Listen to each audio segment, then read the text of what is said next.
আসার কারণ হলো আজকে থেকে 1 মাস আগে লঙ্কামুড়া ঘোষপাড়া জায়গা মাফিয়া জায়গা কেনা বেচার নিয়ে একটা সমস্যা হয়েছিল।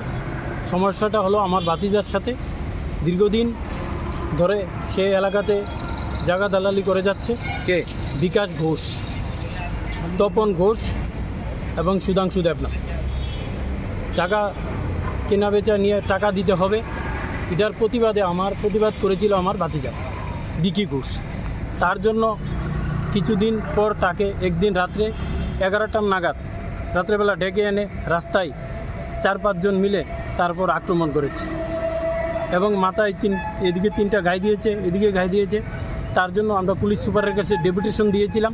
তো 1 মাস প্রায় এখন অবধি পেরিয়ে গেছে, এখন অবধি পুলিশ তাদেরকে কোনো গ্রেপ্তার করতে পারেনি। বলেছে রামনগর ফাঁড়ি থানাকে বলে আমরা তো ওকে পাই না। আর আমরা সবাই দেখতে পাইতেছি ওর দিব্যি রাস্তায় ঘুরে বেড়ে চলছে, কাজকর্ম ঠিক আছে, সব কিছু ঠিক আছে, তো কিন্তু পুলিশ তাকে গ্রেপ্তার করতে পারছে না। তো আমাদের দৃঢ় বিশ্বাস, আমরা এসপির কাছে এসেছি যে পুলিশ ওকে গ্রেপ্তার করা হোক অবিলম্বে এবং এর আইনের আওতায় নেওয়া হোক।